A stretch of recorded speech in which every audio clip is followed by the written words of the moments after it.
can't help but think after using a lot of these softwares that so many of them are premature and the technology isn't quite there yet. And I believe personally that the AI automation agency model in itself is a reflection of that too. AI can add tremendous value. Every business needs AI. Facebook ads are the same for every company. Get a picture, you get a video, you run the ad, you get a customer. There's different strategies, different funnels, sure, but that process is the same. AI, there's 1,000 different tools, and every company needs to use 7 different tools. I certainly would offer some kind of an AI-based service in my agency, Affluent.co, to e-commerce brands if there was a really good solution. I would be pulling blood out of a stone to force that right now. What's the better opportunity right now? Social media marketing or AI automation? This is a question that's been blowing up my DMs over the past few weeks. So I was going to record this video to share my thoughts, but actually I thought it would be much fairer and more interesting to get the other side of the coin on here to share their side of events and hash it out with me. So I invited Malinowski, who is an AI automation agency owner and fellow YouTuber with over 350,000 subs, to jump on and share his side of the coin and answer the question, what is better, SMMA or AAA? Let's get into it. Brett, firstly, thank you so much for joining me today. I'm looking forward to getting into this. Yeah, dude, thanks for having me. I think you're one of the few people making content in the industry that you're in that's actually practicing what you do. And watching your video and like getting leads and doing sales calls last night, like it was just so cool to see someone actually practicing their craft live in front of everybody and actually seeing success. So props to you for everything you've done. Appreciate that, man. Right back at you as well. Yeah, it was fun getting back in the trenches recently on that series. Enjoyed recording that. I'm sitting with like all of my students, dude. Yeah, love it. Before we get into it, just to give people some context on yourself, if somebody hasn't watched your videos, can you just start by just telling people about the businesses you own right now and maybe a little bit about where you're at currently revenue-wise? Yeah, so way back in the day, I'd say my first real business was SMMA and like a video production agency. So I kind of know about your world, but since then we've kind of transitioned more into, we have a media company, an education company, and then obviously our development agency, which leads into a software. And how I like to think of it is they all build off on each other, and the end goal for us is software, simply because it's a high leverage opportunity. And now with AI and all these AI APIs, weaving in AI into software is a brand new thing that a lot of people can capitalize on, which gives you a chance to get market share, where 5 years ago that wasn't the case. And so software is the main thing we're working towards, but our media side, our agency, and our education company are really there to cash flow so we can bootstrap and fund our own software. So media is going to be like a blog, SEO, Instagram account, my podcast. The education side is just going to be teaching people what we do at our agency, and the agency is going to be like internal business solutions, AI software, whatever it is, but typically for companies to use internally to make better decisions, basically. Nice, man. So with your agency, I think you mentioned earlier that you actually started as like a more conventional SMMA, is that correct? Yeah, so myself personally and my business partner both ran our own SMMAs in like 2018. The whole Ty Lopez here in our garage were the ones that we definitely were contributing to that cause and like basically just fell into it firsthand. And it was a lot of fun. I had the ability to make videos. Video is like my main skill, I would say. And so that transitioned really nicely into marketing, running Facebook ads. And so it was really cool to be able to make the video and then just start running ads for clients and like testing the headlines, the messaging, the creative, and then ending up building out full funnels for them as well. So it really gave me the chance to go through the entire process, start to finish myself, and learn the skill of marketing, which I think is not taught a lot in the SMMA, make money online space. Everyone's more focused on how to get clients. I'm like, this is an art form of marketing, creating ads, getting headlines that get people to click, and getting results for your customers, which was always what I obsessed over with my agency. So that was really fun, but we kind of transitioned and grew out of that in a way. Love it, man. Yeah, I think that it's so true that we put such a spotlight on getting clients because it's ultimately the thing that people are obsessed over before they... let's be honest, I mean, most people starting an agency don't even really care that they're starting an agency. They just want to make some money. And then they realize that they're not actually going to make that money unless they get good at marketing and learn a good service. And then all of a sudden that becomes their world. And somewhere within that, certain few of us get a bug for it. And those of us that actually get a bug for marketing are the people that end up building successful agencies. But the interesting thing is, get the same process that you use to get clients for your agency is in theory essentially the same process that you're using for your clients to get them clients. So it makes sense. Yeah, Yeah, 100%. Yeah, that's an interesting perspective. I mean, one of the big major models that we teach now, and kind of I think you've probably watched this transition as well from social media marketing. We throw these terms around: SMMA, AAA, SaaS agency, and so on. They're really just labels for an agency. It's just the only differentiating factor between those things is the service that we are actually delivering. But you've probably watched the transition as well in the social media marketing industry, at least, or the SMMA keyword from. We started off as local lead gen agencies, and then everybody went over to e-com, and the big e-com boom, and everyone's talking about COVID. The e-com industry has gone forward 10 years, and everyone's obsessed over that. And then they realize e-com's really fucking hard, and it's really saturated, and so everyone goes back to lead gen. But coming back to what you said, now in that lead gen model, we're seeing so many agencies implementing the appointment set model, and we're seeing agencies cold call for their own companies, but then cold call for their clients' companies as well, or at least call the warm leads that have opted into their Facebook ads to provide that full service. So I think, I mean, it's just, those are things that any agency should be doing. And so whether you're selling marketing service running ads, whether you're selling AI services, an agency is just finding people who need this service and then finding people who can fulfill it at the highest level. So if you're trying to scale an agency, you're typically not going to be doing the fulfillment after your first 10, 20K in clients. You won't be able to scale past that. And so there's no best agency to start, but they all have these same mechanics, and whatever service that you enjoy fulfilling is the one you should start. And so whether it's the lead gen, whether it's the appointment setting, whatever it is, every company needs that, and so does your company. So they're all skills you just have to learn to be successful and add value to other companies as well as an agency. Yeah. No, 100%. I mean, we're all in just sales-driven industry, aren't we? And as long as we understand sales, and sales is so closely linked to marketing. If you understand, I feel like sales is the stepping stone into marketing. Once you understand sales psychology, there's so much crossover into marketing. It's the natural progression of that learning curve. It's just Can you give us? Sorry to interrupt. Can you give us an idea of like where you're at client-wise at the moment, and what you're actively doing to get clients? Because I'm personally, this is really quite a selfish video, because I'm personally interested in understanding what it looks like for an AI-based or software-based agency to be getting clients. How does it differ to what maybe we're doing to get ad clients? Yeah, so it's hard for me to like come on here and give advice for beginners, because I had the approach that I'm going to make content on YouTube and attract my target demographic, and I'm going to make short form content to attract. Like people always say, how do you get customers? I always have the mindset of how will customers find you? And so I just put stuff out into the world through these platforms. And it's almost like TikTok organic, Instagram organic, now is the exact same as Facebook ads in the way that the algorithm finds people that are interested in what you're talking about. And so if you've studied sales psychology, you study marketing, you know how to make a 30-second short that will attract your target demographic when you're speaking directly to your avatar. And so we just make short form content or make YouTube videos on whatever we think an entrepreneur that needs our services would be looking up. So we have people on our team that have YouTube channels with like 2,000 subscribers, and they'll make a video on YouTube saying, how to make an AI chatbot for my business. Because typically, an entrepreneur who would want an AI chatbot, that's exactly what they would be Googling on YouTube or searching on YouTube. And so these people will find this video with 500, 1,000 views. And then these very qualified business owners, since they're searching for it, even though they can watch how to do it, they realize it's complicated or takes too long, and they'd rather just reach out to the guy on the screen because he looks like an expert. We should just hire him. And so we have our people on our team with those channels, but also my channel is just the best sort of lead generation possible, which is why I started my channel in the first place a few years ago. Yeah, I had a very similar conversation with Liam Otley, who we mentioned off camera, who came to one of our events in London a couple of weeks ago, and Liam's acquisition strategy for his agency is exactly the same as yours in the sense that it's inbound through YouTube. But it would always raise the question in my mind after like reverse engineering that from your side and from Liam's side as to whether or not starting an AI agency in whatever form, or if we just call it an agency with an AI-based service, is suitable for a beginner, new starter, let's say 9 till 5 who wants to go and make money. So what is your opinion on an AI agency being suitable for a complete beginner? Yeah, so this is where I become very nitpicky with verbiage and wording of what we're saying. I'll skip past the beginner, but more so, they just need to learn a skill.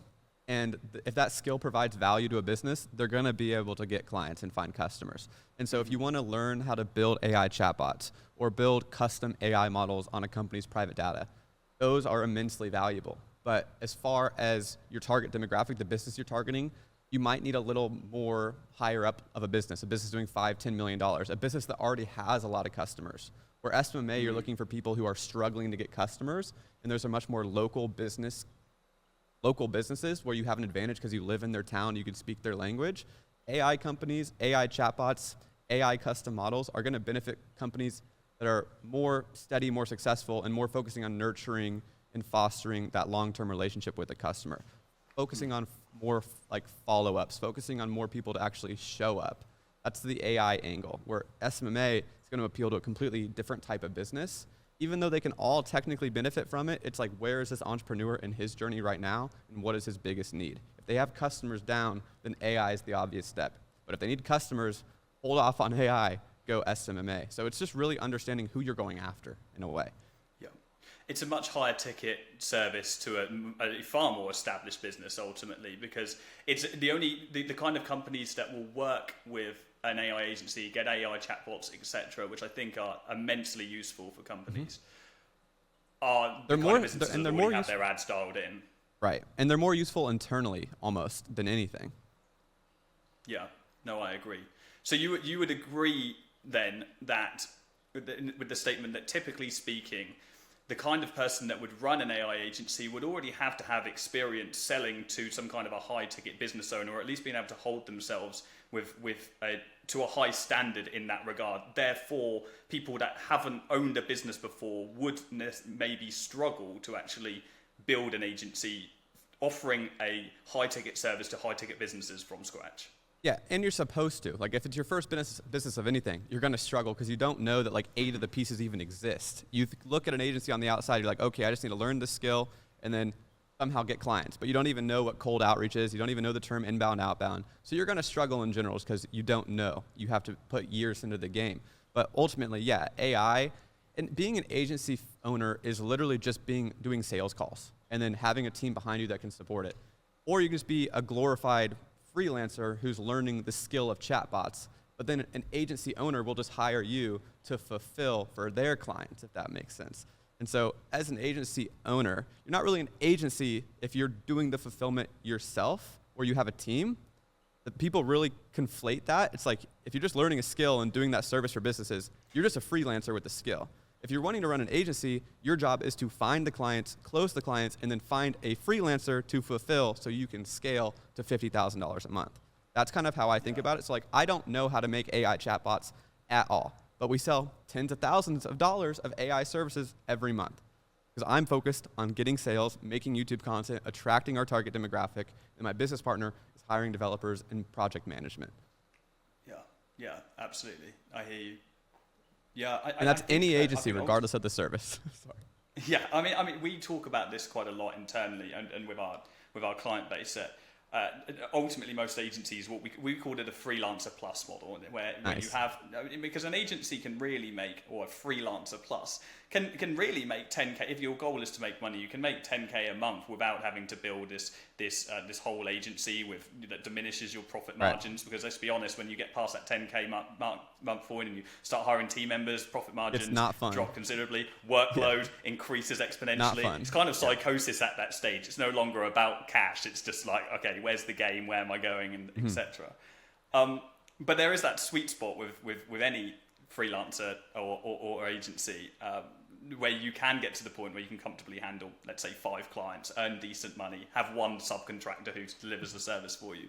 And I don't think many of us talk about that because it's not attractive on front face value. And I think that there's a saying I love in marketing, sell them what they want and give them what they need.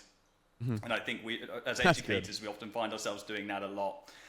We sell people on what they want to have, but then we give them what they need, and ultimately they come to the conclusion that they need that more themselves, and that is what is better for them. And I think the freelancer agency kind of naming convention is one of those things. We're often victim to the keywords that we find before us on YouTube, aren't we? So.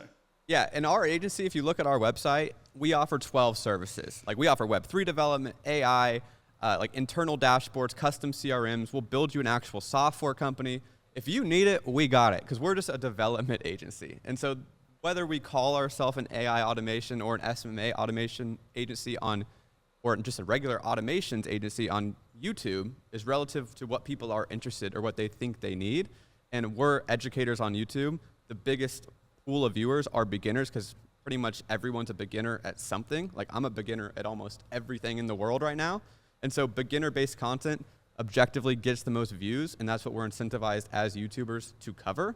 But I think that's the right attitude. Based on your intention, we're going to use with our sales and marketing experience what we think will get the most eyeballs, get people's attention, bring them in, and then once we actually have them in, then we can show them exactly what's actually good for them. But YouTube, you kind of just get like the shiny, I call my channel the shiny object, the shiny object syndrome YouTube channel. But once they come into the community, we level those expectations.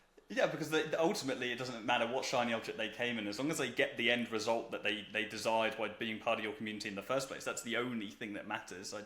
I'm yet to meet somebody that's made 10K, for example, doing something different than they initially thought they would be doing, who's actually complained about that. Talking of like shiny objects and being like in beginner and so on, I can't help but think that, and this is broadly speaking about the AI industry as a whole, that we've been very premature in many areas of AI today, which has actually advanced the technology a lot quicker than it would have done normally. But I think ChatGPT created like this global hysteria. And so many softwares then came, and like every software dev ever was like, all right, I need to create an AI software now. I can't count how many emails I get from software devs every week. Like, Jordan, let's make an AI software. I don't want to do it. Like, I know what goes into SaaS, and it's not for me. I'll leave it to Brett. But I can't help but think, after using a lot of these softwares, that so many of them are premature, and the technology isn't quite there yet in many cases. And I believe personally that the AI automation agency model in itself is a reflection of that too, because what we kind of are looking at the moment is are agencies that can offer AI chatbots, which are a really great and useful tool for high-end businesses. But what we don't really have yet is that the service isn't there. It's not sexy enough 100%. yet. You know, it's not 100%. Quite meta ads. It's not quite email marketing. But I believe it will come. And what the use case is, I don't know. I would love to hear your opinion on that, and where you think the service delivery will go in the future, and how far away you think we are from that yourself. I couldn't agree more. One of the hardest things when making my AI automation agency videos was actually coming up with a practical use case that a normal person could understand and convey to an everyday business owner. It was virtually impossible to find a use case that like actually was simple to understand. Then when I talked about like businesses that are doing $5-10 million a year or a month, it gets really easy because that's a high-level business owner, and I've been in the game and I can convey that this private data, make a ChatGPT on your company's information. You can talk to your data, you can train all your customers or your employees. They'll never have to ask a manager a question again.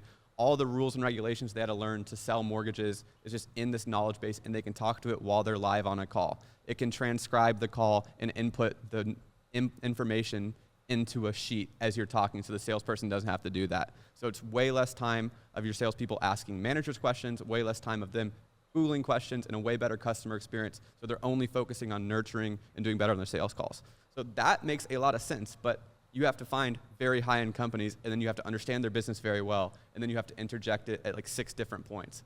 That is not beginner-friendly at all. And so it can add immense value to businesses right now, but you have to understand the business. And as a beginner, you don't even understand your business. So it's a little difficult, I would say, where Facebook ads are really easy. It gets your imagination going. Okay, they need more customers. I can run an ad. I'll make a picture on Canva, write some words, and put $10 on it and see how it goes. And you can iterate so quickly. AI is just at the point where you have to, that's like, Facebook ads are the same for every company. Get a picture, you get a video, you run the ad, you get a customer. There's different strategies, different funnels, sure, but that process is the same. AI, there's 1,000 different tools, and every company needs to use 7 different tools. And so you have to really customize how the AI is integrated into that company based on their specific problem set. And so if you don't know any of the words I'm saying right now, don't get into AI automation agencies, because it's very nuanced, and you have to have a really good relationship with the client. And it's not like you reaching out like, hey, I'll do everything for you and you don't pay if it doesn't work. This is like, we need a lot of your time, effort, and energy, but if you do this, we will save you 30% of every single one of your employees' time, which will save you millions a year. Different levels to the game.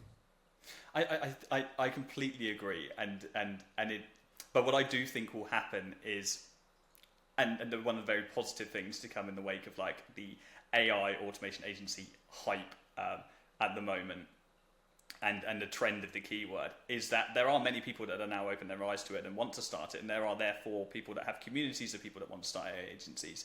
And I believe that they'll probably end up being or becoming the open source community of AI agencies. And those people, it's not just you thinking about how to think of a service for a business or for a YouTube video, or Liam coming up with that. You've got 1,000 other minds who are then thinking about how they can be on top of this technology as well. And I think that's probably the most exciting thing, is that in the wake of it coming early, and albeit being a little bit premature, there's going to be a lot of people that are not ready to wait for the technology and therefore will create the technology themselves.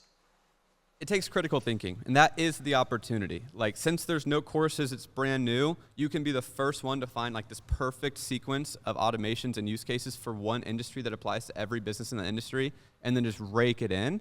But that has not been tapped yet, and there's no Ty Lopez here in my garage ad teaching 10,000 people at one time how to start a marketing agency. So there's no competition, but it takes creative thought, critical thinking, and a lot of trial and error. So that's why SMMA is more beginner friendly, is because I can literally sign up to Jordan's platform, his program, and see the exact ads that work for this exact industry and this exact sequence, and just watch, and it's set up where that does not exist right now. So if you're smart and you're ambitious, that's the opportunity for you in AI, because you'll make way more if you're early and figured out. But if you just want to learn how a business operates, how to run an agency, go with SMMA, because their systems are already there, and then you can just take that system and apply it to any service as you evolve. Yeah, see, this is the thing. Like, I think ultimately, and I think people often think that they have to do one thing or the other. It's like, I'm committed, and so many people in the YouTube space especially they're diehard. It's like, I can't watch Brett and I can't watch Jordan at the same time. How can I watch two creators? It's SMMA or it's AAA, and that's the only way it's going to be, and I'll tattoo it on my arm till I die. But the thing is, you can just like you did, you transform your agency or transition out of SMMA and go into AI if there's an additional offering out there. I mean, I certainly would offer some kind of an AI-based service in my agency, affluent.co, to e-commerce brands if there was a really good solution. I would be pulling blood out of a stone to force that right now. But when there is a great solution, I would be daft to ignore that technology. I'm of course going to be implementing AI into my client base. But I think many of us, or many people watching this, maybe limit themselves to one thing. And what we're looking at here is, it's not whether you start an SMMA or an AAA, it's about whether you are starting an agency, full stop. And your service can mold and bend over time. And I can't count how many times I've seen someone start a Facebook ad agency, realize they really don't enjoy Facebook ads, and end up doing CRO for the rest of their time in their agency. Exactly.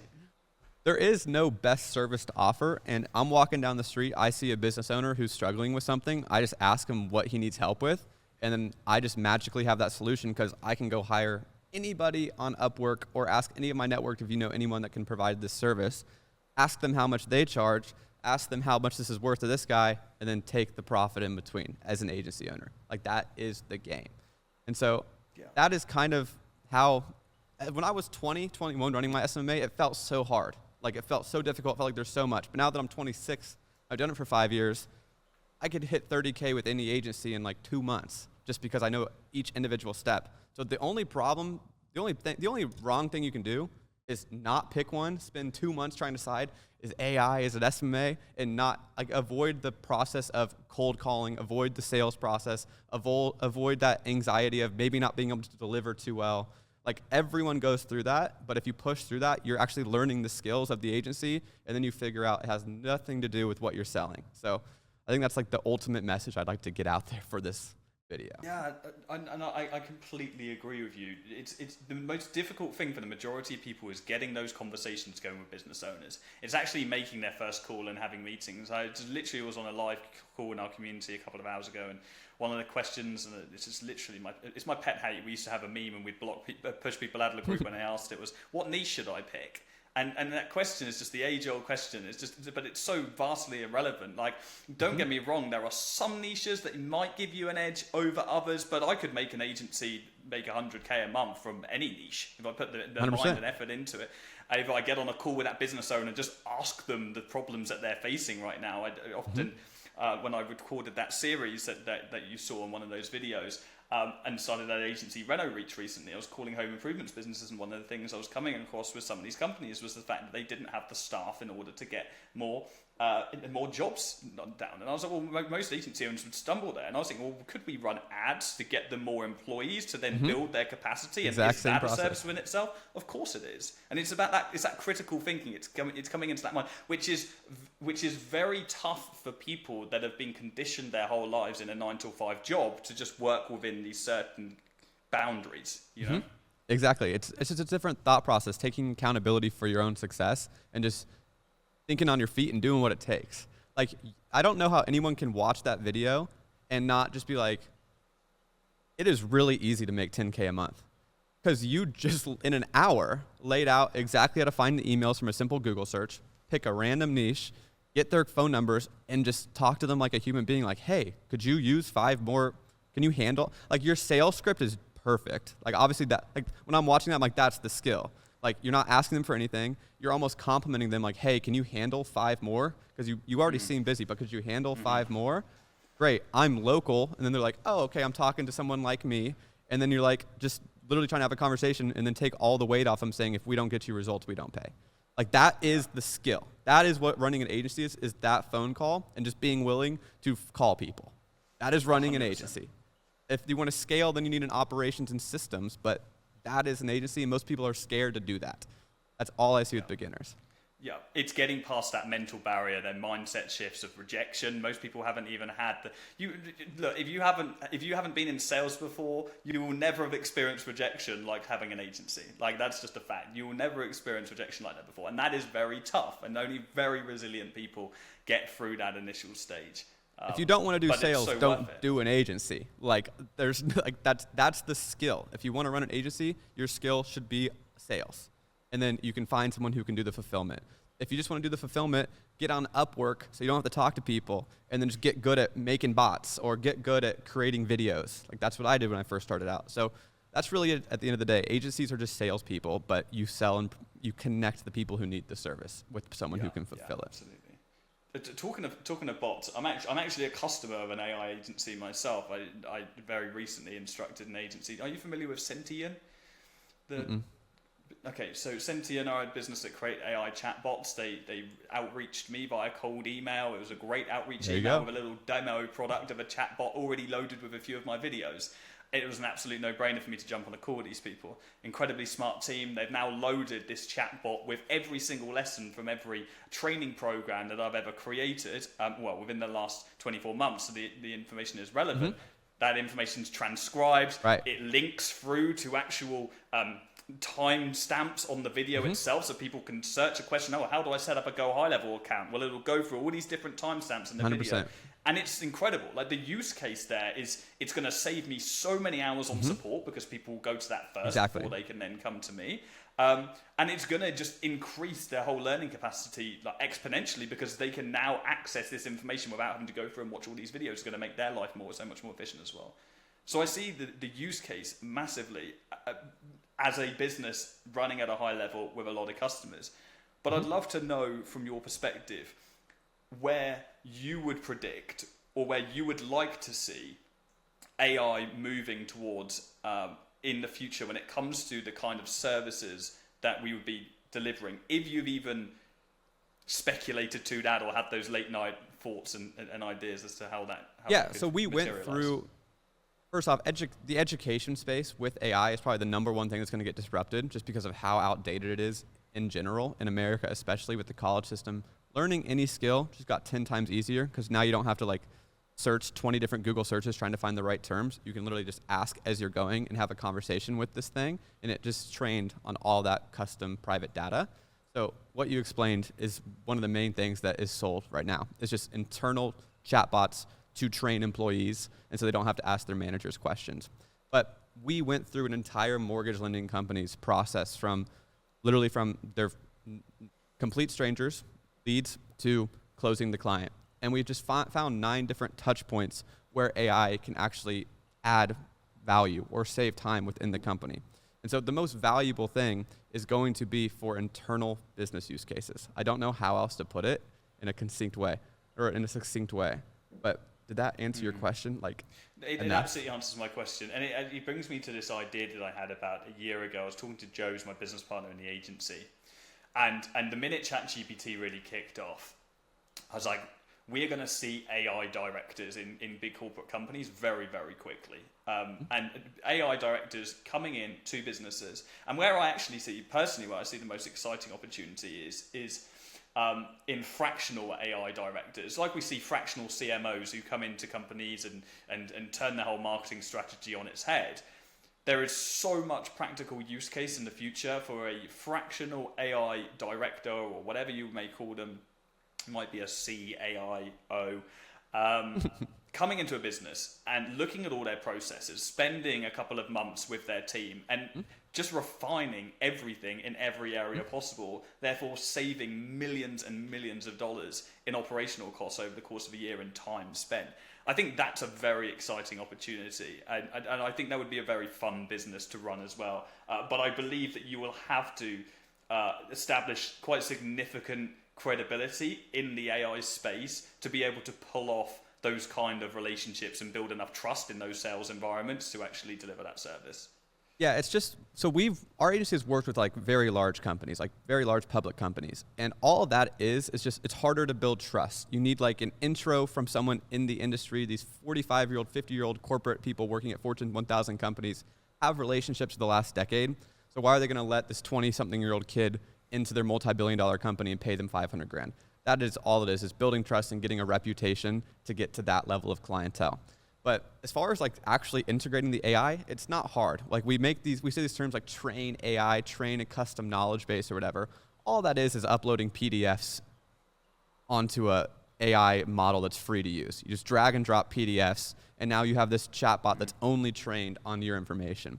And so the value there is that a Best Buy or a company like that can just talk to their data. What are the 5 trending topics today that we're seeing in the Northeast? And then it'll just list out all of their data analytics. And so they don't really need data scientists anymore.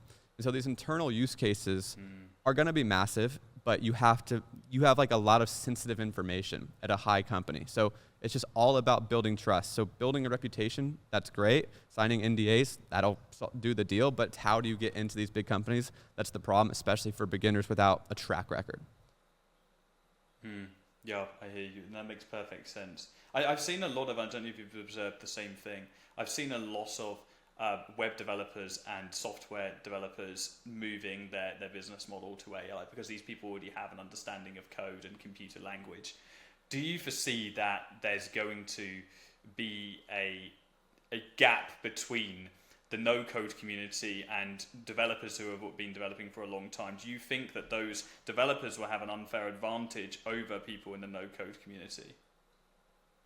This is tough because I am team no-code, and we have an entire team of developers. We've done very sophisticated hard code builds, but with AI automations, where the AI automation agency comes from, Make.com has been able to do everything for us. And we're just plugging in these no-code APIs to a no-code template on Bubble. So it's almost like we have a Shopify store template, and then instead of Alibaba with the products for dropshipping, we're using Make.com APIs to bring in the AI. And so we can do all of these internal business solutions for this company with 0 code whatsoever. And I don't know why you would do hard code unless it is going to be for an enterprise company that's Fortune 1000 that needs the security of their data, basically. That's the best way I can put it. That makes a lot of sense. I suppose even the very nature of AI goes against the need of needing to hard code anyway. No coders have immediate access to computer language. My dad is a senior software engineer. He has been for many years, and he's done so in various defense contracts around the world. And so he's got a lot of experience with Python and pretty much every computer language there is. And I tried to get him to use ChatGPT. I wanted to get him to just witness what was actually happening. But as a developer, he refused to adopt it. He said AI isn't real AI. It's just a computer algorithm that's been manipulated by humans. It's not artificial intelligence at all. I don't want to use it. And I was like, okay, but just please give me some kind of a issue that you're facing right now, some kind of problem or some issue. I don't know the terminology. A problem with your code, something that's that stops you sleeping at night. And he's okay, cool. I've got this one thing. Let me see if I can do this. And he entered some Python script into ChatGPT and said solve this problem, and it solved it for him like almost instantaneously. And I could see the shock when he saw that, and he was just completely bewildered by it. But he still refuses to adopt the technology because I believe he is afraid of it. And that's one of my greatest fears in life, is becoming that person. It's because as a software developer, that's painful, because I know that he is at danger of somebody quarter his age replacing his role because they are willing to adopt the technology. And also just how much it would better his life and make his life easier, as he's literally spending every single day hard coding various bits of software. Do you, or have you encountered issues where certain larger companies, typically ran by an older generation, are not willing to even explore the opportunity of AI because they're afraid of it? So we don't typically lead with AI. Like, we are going in and building custom, it's such a nerdy term, but internal business solutions. So they need something done, and now we just know what AI tools exist, and we weave it in there subtly if it can make it better. You know, it's a buzzword right now. Everyone's talking about it, but at the end of the day, these are just new software tools that can be integrated to help people. Like, you can be using a chatbot, and you don't need to know that it's AI powered. You just know this thing is talking back to you and answers all of your questions as far as employees go. We're not by any means training their technical teams how to code with AI. They have a problem in their business, or they need to be more organized. We can pull all this stuff in, and since we're pulling it in now and there are AI tools, we weave in AI tools, if that makes sense. But as far as developers, when it's your whole career that you've been doing for 30 years, you have an ego, and you're like, this is your job, and you think you know what you're doing. But to see that GitHub's Copilot has already coded over 50% of all code on the internet, it's a no-brainer. And I would literally say that if you're a software developer, software engineer in college right now, to switch majors. Because yes, it's important to know those skills, but at the end of the day, that's going to be commoditized very quickly. When code is literally something that it's just a memorization game, AI can memorize everything better than you. But if you know they exist, then you plus AI is a superpower. So that's just cognitive dissonance, and of course, not the crime, but that's what happens when you get old. You don't like change. Your brain's not developing as much. You don't want to have to learn a whole new thing when you've been doing something one way for 30 years. My dad's the same way. Unless he can't even you take a macro dose of magic mushrooms, and then maybe you'll be able to change those neural pathways. It'll open up his learning again. Cool. Where do you going through this? I always have the thought in the back of my mind, and that's why I'm so interested in AI personally, and I follow everything so closely. I'm very mindful of the fact that AI could come along and completely turn any of our businesses on its head pretty quickly if developers created the right bit of software. If Facebook created an AI that all of a sudden made advertising and media buyers redundant because the algorithm was good enough for people to use it themselves, then we would all have to adapt very quickly in the SMMA space. Do you see that happening? Do you see us moving to a place of complete autonomy? And okay, why? I think the biggest crime, I keep saying crime for some reason. I think the biggest thing with AI automation agency hype right now is that people's imaginations go wild because they think what could be done, and they're hearing all these people saying AI is moving so fast, it's going to take all of our jobs, and you come up with these ideas that you think in a perfect world that AI will do everything. It's not great. We use it every day. We're building software with AI. We do it for our customers. It is so clunky and gets things so wrong, and it's just outputting words. I think there's a lot of fatigue with people using ChatGPT. It was a really cool thing in the moment. Now it's normal for us, but at the end of the day, it's not going to be revolutionary. You can tell when a tweet is AI generated. You can still tell.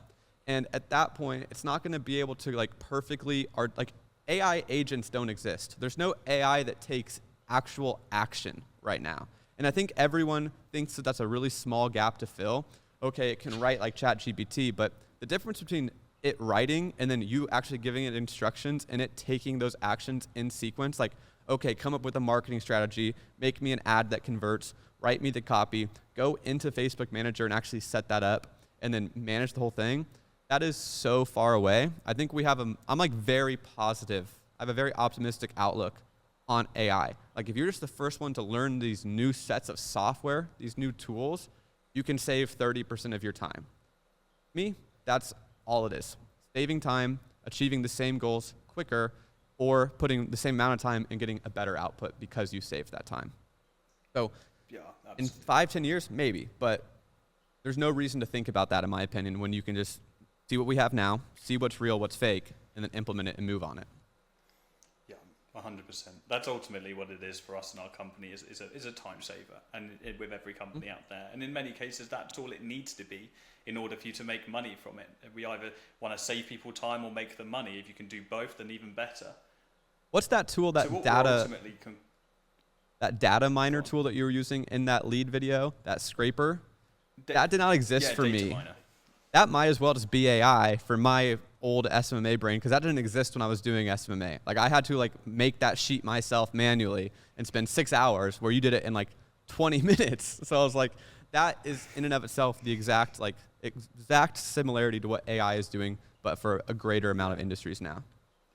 Yeah, 100%. That looking at the tools and the resources that people have access to now, it's just it pains me to think about what I had to do when I first started the agency. Manual lead gen was just the bane. That was spending hours every day in manual lead generation. Yeah, but that is what differentiated like the real G's from the wannabes, is who put in that work or who had the most VAs doing it. But now that's the most interesting thing to me, is with automated personalized email outreach where you can scrape them all, then use ChatGPT to personalize it, then send it, and then everyone can do that. The VAs are out of business, one. But two, like, then does that just make email outreach not effective anymore? I don't know. And so I just think it shifts the meta. I believe that's a place. I believe that's a place we will ultimately get to. I can't foresee, unfortunately, any other way that email marketing will develop to be able to keep up with everybody using AI automations when everybody is using and the caveat to that is this is where Web3 and blockchain, people are going to make so much money. People are going to do so well in the meantime. Exactly. But ultimately, long term, like email marketing will become redundant in that sense.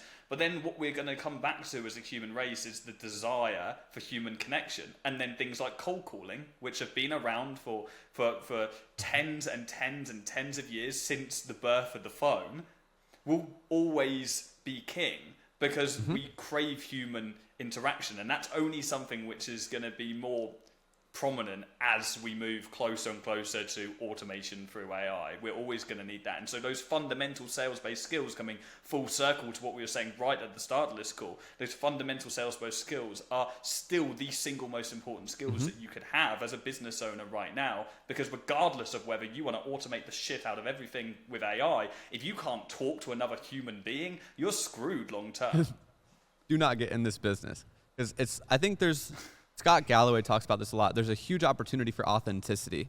Since it's never been easier to make fake content, deep fakes, robotic Twitter threads, personalized, unpersonalized outreach, authenticity is going to start going a much further way. And this is where I would nerd out on the whole blockchain Web3 solution to authentic content, but we could save that for another day. I don't know. It's pretty nerdy. That's an interesting concept. I don't think I've thought before about what happens when content is so deep fake and generated and so. I mean, when we get to that point when everybody's doing it, then content loses its meaning because that's what everybody's doing. But I never really considered that we could use blockchain technology to authenticate content. I have a great video on my channel that I literally start there. Like, if you can't prove anything is real on the internet because deepfakes are so real, it actually brings back privacy, one, you can claim anything as a deepfake. But the only way to actually do that is with Sam Altman's World ID. They have this new WorldCoin World ID Web3 project. It's like a digital passport. Everyone's calling it Mark of the Beast and whatever. They're paranoid. But this is actually to combat the social credit score of China. And this is the decentralized version of digital IDs. And so you'll basically attach your digital ID or your Web3 wallet to all of your social media accounts. And the whole reason that you pay for verification on Twitter and the whole reason you pay for verification on Instagram and Facebook isn't because they want to make money. It's because they want to prove that you're human.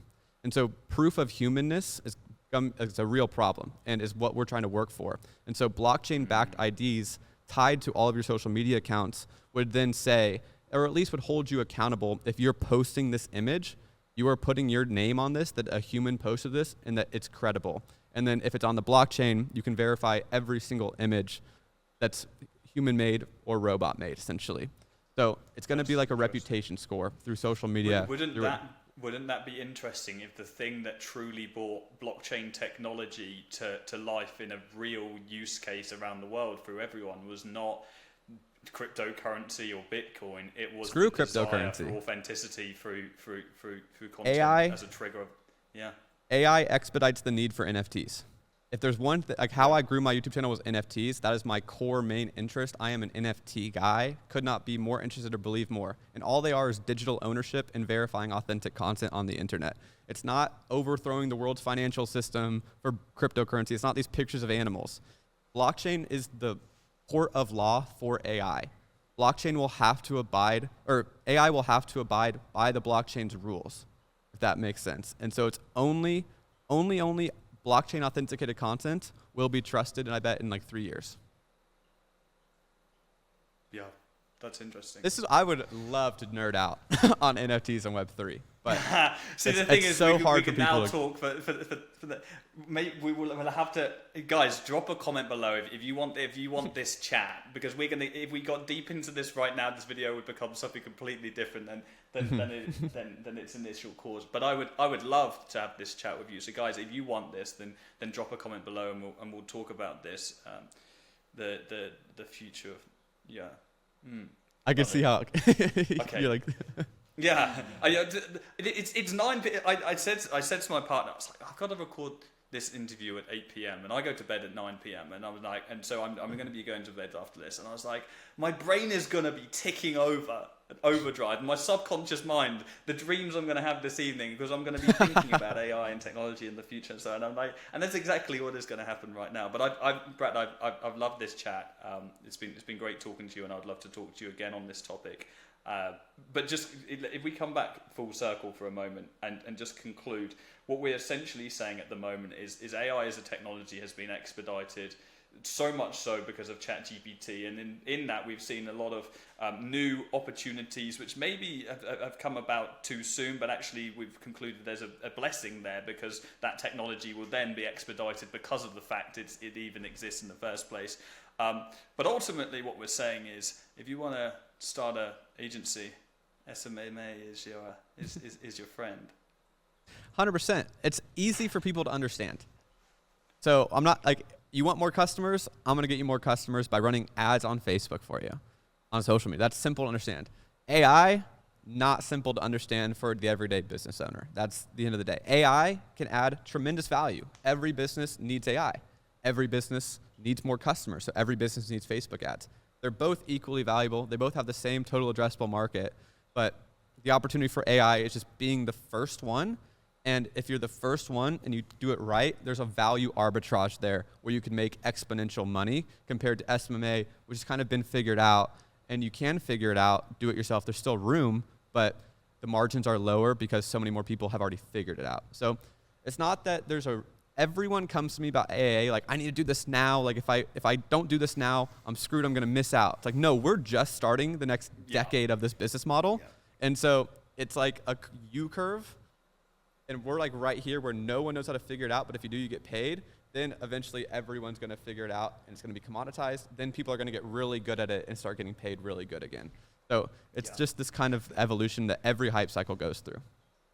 And 100%, and we are going to see, like we did in SMMA in before 2023, we saw a major drop off of the keyword. We're going to see the same thing happen to AI automation agency. I'm going to be really interested to see what happens to the new influencers within that space during that time, and how they manage that content. It's one of those storms that I've weathered multiple times. It's always interesting Right. to watch. Isn't that funny how it's like reaction. every year there's a hype cycle. It was SMMA, then it was drop shipping, then it was like Web3 NFTs. Then we got Andrew Tate, and now we have AI. And it's like a perfect year and a half, and there's new influencers that are born every single time.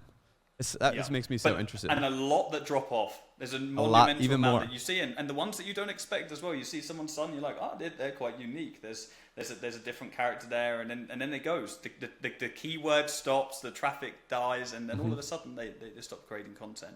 You just have to anchor your channel to like one specific. Like mine's like business opportunities of future technologies now at this point.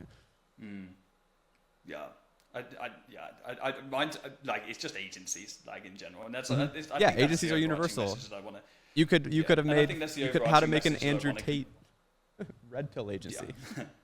I think ultimately, like, if somebody wants to make money right now in an AI agency, if somebody wants to start an AI agency and they're watching this right now, and I encourage you to do so, I think the best solution is to start off an SMMA. Learn the fundamental skills, keep an eye on AI, and be mindful of that roadmap in your future. Because SMMA is a gateway business. That's the reality of SMMA. The AI it's be the a gateway upsell. business that gets people with no business experience off the ground, doing sales, getting business knowledge, having conversations with the right people, meeting people in the right mind frame that they've never been able to meet before, and then it opens up opportunities to so many other different business models. But if you want to get into AI, into the gateway first. Start off in SMMA, get those foundational skills, and then switch when the time is right and the right service comes to serve. I wouldn't even say switch. Like I would just say upsell.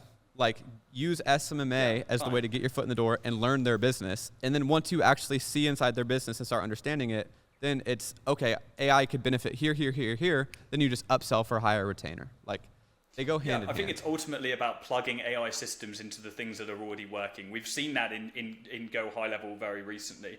In that many lead generation agencies are doing appointment setting manually, and now we have AI appointment setting bots in High Level. Do I believe they are as effective as cold calling those leads? Absolutely not. But what they do is save an awful lot of time, and they sort out the drippage, the overflow of leads. And so if you're calling as well as that, then they're awesome. They're incredible. It's the follow-up and the nurturing that AI will do the best for. Brett, I'm going to chuck some links in the description for your channel, guys. Go check out Brett if you want to stay up to date with everything AI, no code, Web3, etc. Let's have another chat in the future. Drop a comment, guys, if you want that chat. And yeah, man, I'll catch up with you soon. I'm always down, brother. I appreciate the opportunity.